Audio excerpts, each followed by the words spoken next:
everyone, the artist I've chosen for the Humanities Project is Takashi Murakami, who is a highly prolific contemporary artist.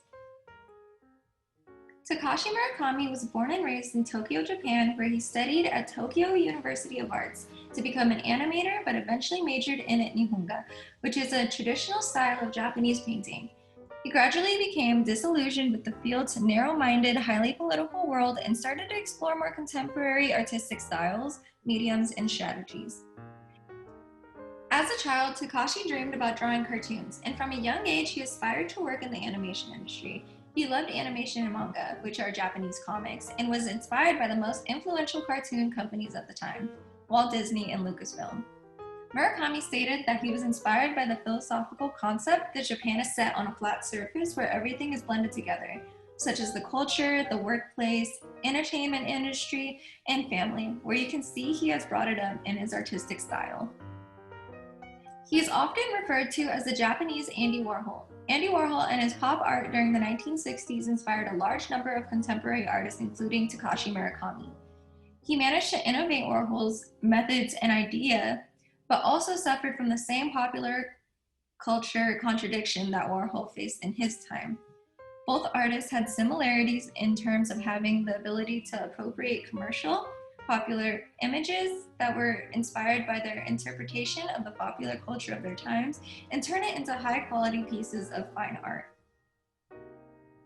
In 2005, Adele Marley's art journal mentions the history of Japan's society and how the contemporary fine art was put on hold after World War II. Murakami has expressed since early on a frustration with the lack of reliable and sustainable art market in post-war Japan.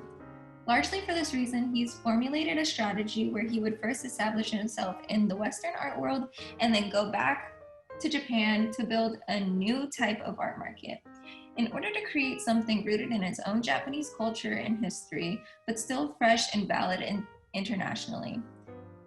He began searching for something that could be considered uniquely Japanese.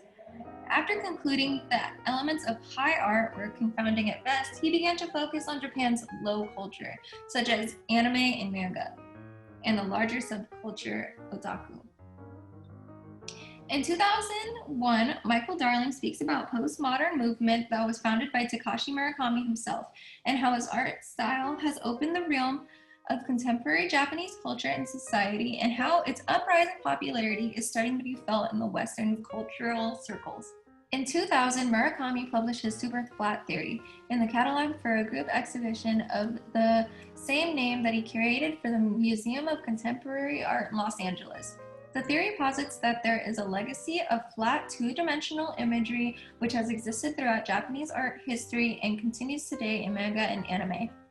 This style differentiates itself from the Western approach in its emphasis on surface and the use of flare planes of color.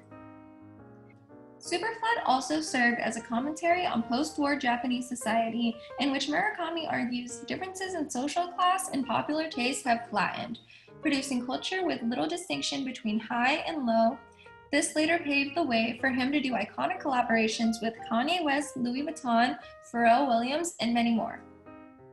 In accordance with the superflat concept, Murakami's practice involves repackaging elements that are usually considered low or subcultural and presenting them in the high art market. He then further flattens the playing field by repackaging his high artworks as merchandise, such as plush toys and t-shirts, making them available at more affordable prices. Takashi Murakami became famous for his hypersexualized anime-type sculptures that are symbolic of the otaku culture and sexual fetishism. For those who are unaware, in 2012, Nina Cortez defines otaku as a group of adult superfans of anime, who fantasize over unrealistic anime women and have an extreme obsession with these almost pornographic comics. Murakami has had a huge impact on the otaku culture in Japan, and it has lingered into the US as well, and can be seen at popular events such as Comic-Con. In 1996, Karen Higa goes into depth about the collision of Japanese Americans and foreign Japanese people, and how it has resulted in racism and cultural misunderstanding. Murakami's art has extreme controversy over the years for mimicking real people, but adds slight modifications to push his characters over the edge. He adds extremely big breasts and needy eyes to these anime characters in his artwork, providing an unrealistic expectation for women. He also became famous for his signature cast of recurring characters, including Mr. Dobb, who has appeared regularly in his work since 1993. He refers to Mr. Dobb as a kind of alter ego or self-portrait of the artist. Takashi's characters comment on contemporary Japanese culture and society and its place in a globalized world. His art not only tells a story, but also shows Japan's obsession of its own pop culture of today. His art is constantly pushing boundaries further and further of what is considered normal of Japan's society, addressing questions of the otaku and its ever-obsession of Japanese characters and animations to address serious issues of nuclear pollution from the atomic bomb. Although the images you have seen today may look sexual, psychedelic, or even cute, his main goal still is to address this serious issue. His super flat theory is what most would consider pop art, but for Japan post-World War II anime and manga craze. Superflat captured the shallowness of consumer culture and celebrate or critically exploit certain political topics of interest. Takashi Murakami is the founder and president of Kaikai Kiki Corporation, which was previously known as his first business, Hereupon Factory, in 1996. The artist maintains a strong commitment to promoting Japanese art throughout the world. Twice a year, he holds the Gaiza Festival in Japan for young emerging talent and hosts events to showcase their like-minded artwork. With his company, Kaikai Kiki, it supports and manages this group of young artists while preparing for his future endeavors.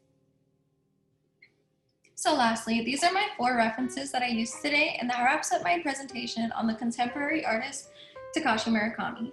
I hope you all enjoyed this presentation as much as I did creating it, and thank you for listening.